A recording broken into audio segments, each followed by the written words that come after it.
Hello guys, welcome back to another video. Today some reports have come out that Arsenal have actually completed their first signing and that the future of Arsenal will be for Espanyol goalkeeper Joan Garcia. So I'm just going to be going through the sort of player he is, what we can expect, and whether this is the sort of signing we should make. But before I begin, I do hate to do this, but please smash the like button, smash the subscribe button and turn on those notifications. It will really help me out. So without further ado, let's begin. Joan Garcia, 23 years old, Spanish goalkeeper. Played in La Liga 2 last season. He played 14 games for Espanyol and got, I think it was 8 clean sheets and only conceded 7 goals.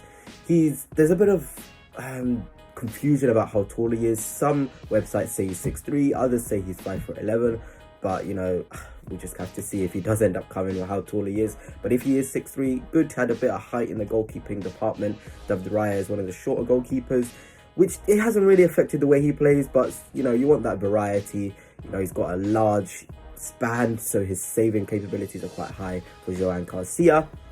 So he's also going to the Olympics with Spain, and yeah, he just seems like a pretty solid goalkeeper. I know, you know, the goalkeeping department is going to be, you know, shifting and changing a lot. We saw Carl Hyde sign a new contract a couple of days ago, which shows that Arteta has a lot of faith in him. He is a young goalkeeper himself, and whether, you know, he could be the number 2 goalkeeper is still to be questioned. He's played a couple of games for us, Hyde, but he did struggle in them. I remember the cup game in particular against Brighton. I think it was it last season or the season before? It might have been last season actually. And he did have quite a howler. But Mikel Arteta sticks with his players. He obviously sees the potential in Hein.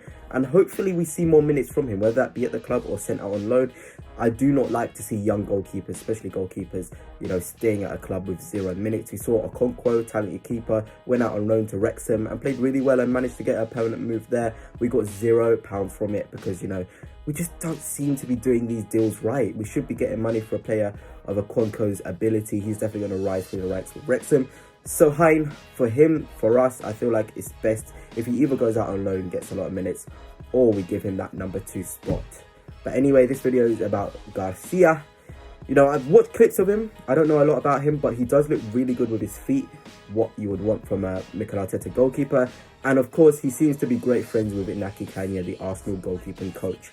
So we've already got that relationship built there. It seems like Arteta is valuing that above ability. You know, having somebody who Caña knows well, it can just really help with the squad. We saw David Raya is someone that Iñaki Caña also knows really well, and it helped us. David Raya has been really strong for us. So maybe just strengthening, adding that Spanish quality in our defence, particularly in the goalkeeper position, it may help us. And Garcia does look like a really good keeper. Like I've said, good with his feet, good shot stopping, and just really comfortable. You want to see comfortability. My only question is the amount of minutes he played last season. I've not really researched it. He may have had an injury, but the fact he only played 14 games in La Liga 2, must be noted that Espanyol have been promoted to La Liga, maybe shows that he isn't at that level we want him to be at. You know, playing in a second division and only playing 14 games would suggest that he is an undisputed first choice, which isn't good really. We need somebody who's had that first team minutes, has that quality, especially with the fact he has a 21 million release clause, which is quite high for a backup goalkeeper.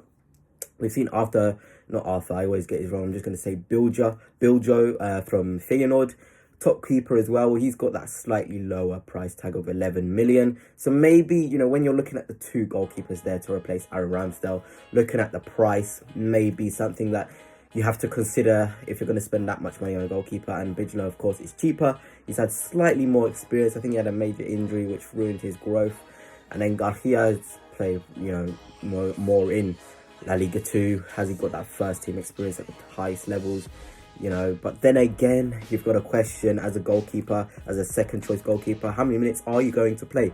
We saw last season Raya played every single Premier League game when he was in the side, except the ones he was ineligible for against Brentford.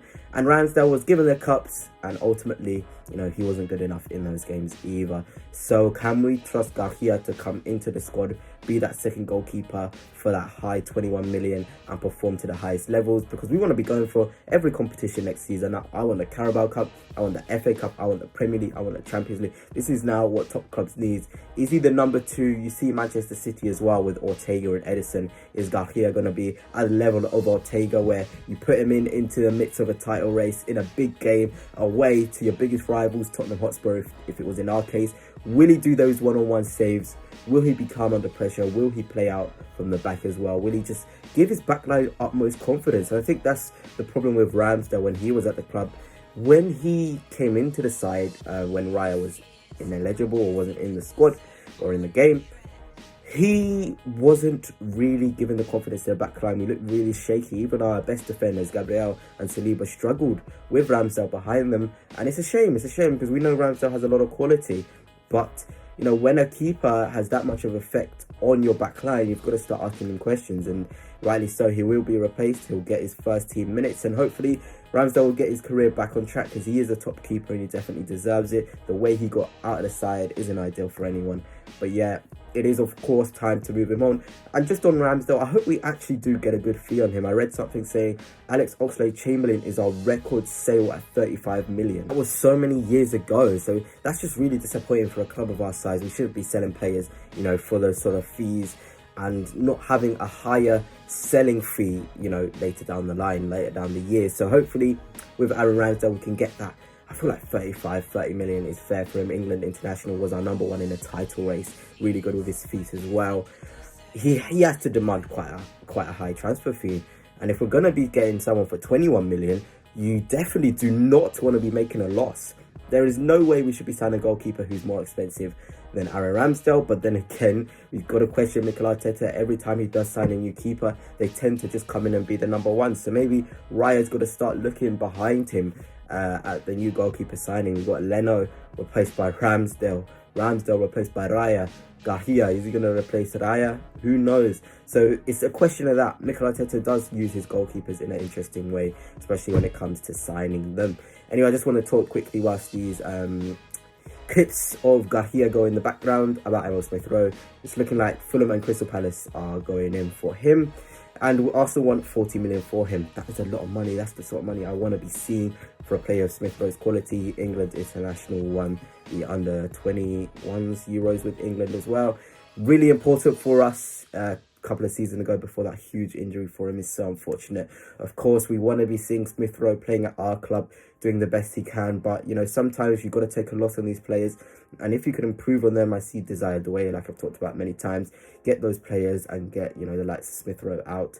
It will be disappointing, but sometimes, you know, football is a business. You've got to take in a lot of money for these players who aren't going to be playing a lot of football for you and improve on them for a lower price. So hopefully, you know, Smith-Rowe's future gets resolved soon. If he is sold, we find a decent, you know, replacement like Desired Way, or maybe Vieira is a Smith-Rowe replacement. Or if we do keep him, Smith-Rowe can hit those levels we know he can hit because he is a top quality player. And finally, Eddie Nketiah, apparently the club want £50 million for Eddie. Personally, I don't think we're going to get that from any club, but we know Eddie's quality. He seems to be highly rated amongst Premier League clubs, so maybe we will get a fee around that 40 million zone, and maybe we can get rid of Eddie for a hefty price as well. And that would be 2 homegrown sales, so that would be a lot of money to play with, so we can go and sign a lot of players and hopefully improve to finally get that Premier League title. But anyway, guys, that's it for now. Hope you've enjoyed. Let me know what your thoughts are on Gahia. Have you watched him? Do you think he's a good enough keeper to be the number 2 or maybe the number 1 in the future? But anyway, guys, until next time, peace.